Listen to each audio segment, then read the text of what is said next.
Hello YouTube and fellow Star Wars collectors. On this episode of Toys Are the Way, we'll be taking a look at another character from the most recent wave of vintage collection figures for 2025, the Rocket Launcher Trooper from Jedi Survivor. Welcome back everyone. So here we have another addition to our gaming figures lineup, and this time it is a Stormtrooper repaint or kit bash if you will. This time we're getting the Rocket Launcher Trooper from Jedi Survivor. Definitely a cool one to add to the collection, and it's always nice to see the Imperial Stormtrooper mold being, utilized and getting more and more characters out there for us army builders. Now I will say that I know a lot of people are getting a little bit frustrated with this figure only because it doesn't have barbell hips that are like the most modern version you can get. And while I definitely support upgrading this figure, I can see that it would be a little bit of an investment from Hasbro, and we'll take a look at that in just a second. But regardless, I'm definitely excited to add more army builders to my Imperial forces, and yeah, it's definitely nice to see more gaming figures. But with all that said and done, don't forget to smash a like on this video, subscribe if you're new, or even become a channel member, and let's take a closer look at the packaging and figure. Taking a look at our vintage style packaging, we have the Star Wars and Jedi Survivor logo prominently displayed up top, followed by Rocket Launcher Trooper on a bright yellow name pill color. We have a really nice image of the Stormtrooper here on the battlefront, using his rocket launcher, looking really good with the Kenner logo down below. And then we have this Stormtrooper looking really good on a bubble with a nice new accessory. But I will say it would have been great to maybe get a couple more accessories in there.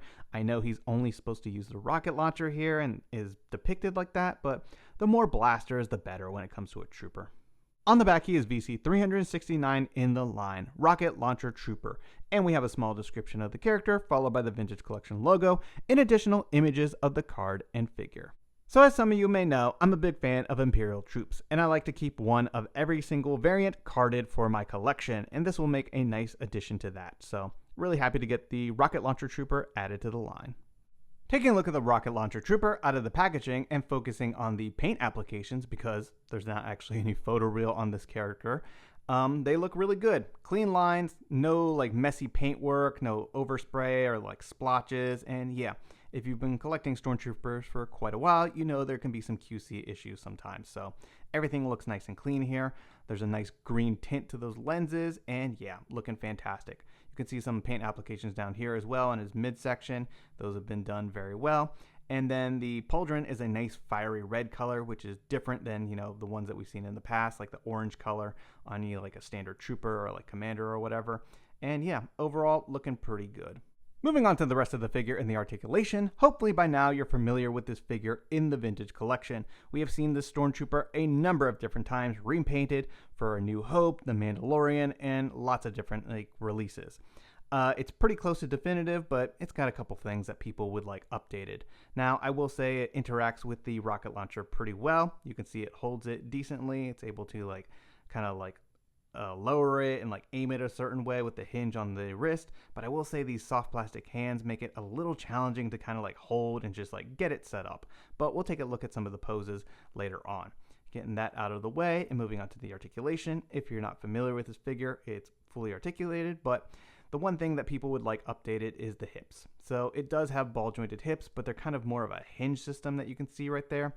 So you're able to get a wide stance and then swivel it with the swivel at the thigh.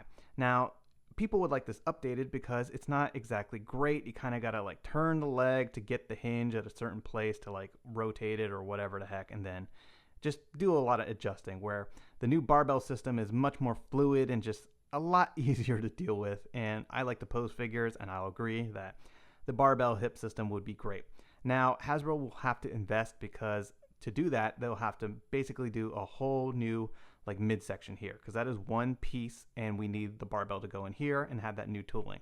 So they're essentially going to have to retool this whole piece, get a barbell in there, and then redo these upper thigh pieces. So it's a little bit of investment, but if you want to see that, make noise, leave comments down below, let Hasbro know that it is something you really want to see done to the Stormtrooper, and it would be worth the investment, because I know a lot of us would buy tons of these. Moving on to the rest of the articulation though, we've got a nice bend at the knee there. We've got rocker ankles. That was the last significant update that we've seen to this mold. So he'll be able to pose really well in terms of lower leg articulation. Moving on to the upper body, you got a good crunch rotation going on there. We got a hinge at the shoulder. You got a nice bend at the elbow there at 90 degrees. And then, of course, like I pointed out earlier, you got a hinge at the wrist, which also rotate 360 degrees. So good stuff. And then moving on to the head articulation, there's not a lot there, especially with the pauldron. It doesn't allow for a lot of space. You can kind of tilt side to side, look down a little bit. Definitely can't look up. And maybe that's why these guys were terrible shots. They have like a stiff neck and they can't even see out of those stupid visors. But all in all, a really good looking figure. Lots of great detail on here. This is the definitive Stormtrooper that we have at the moment. It is definitely top notch. So if you don't have any of these in your collection and you're a big fan of this character, definitely go pick up a bunch of these. They will look great on your display. Here we have the Rocket Launcher Trooper compared to some of the previous specialty Stormtrooper releases. We have both the Incinerator and Mortar Trooper from The Mandalorian, and then we have the Heavy Assault Gunner from Jedi Fallen Order, and then the Jetpack Trooper from Jedi Survivor. Definitely, as you can see, a lot of different reuse and kit bashes here for the Stormtrooper.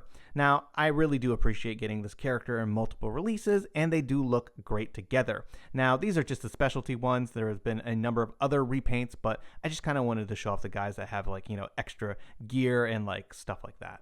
Kaboom! Once again, Hasbro delivers another delightful Stormtrooper variant by utilizing this nearly definitive trooper mold in the 375 line.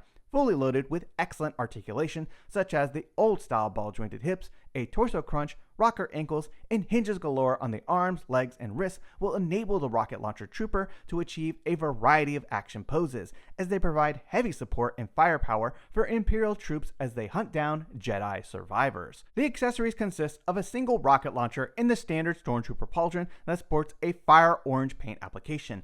And while it's nice to add another specialized troop to the ranks, I am always in favor of getting extra blasters with our figures, and it would have been nice to get the standard E11 blaster rifle as well. While the articulation is capable of premium display on our collection shelves, it has to be said that perhaps this trooper is not entirely definitive yet, due to the old style hips, which are just nowhere near as fluid as more recent figures being added to our collections. For example, the Phase 2 Clone Trooper is absolutely wonderful, and much more definitive as the sculpting and articulation is top notch.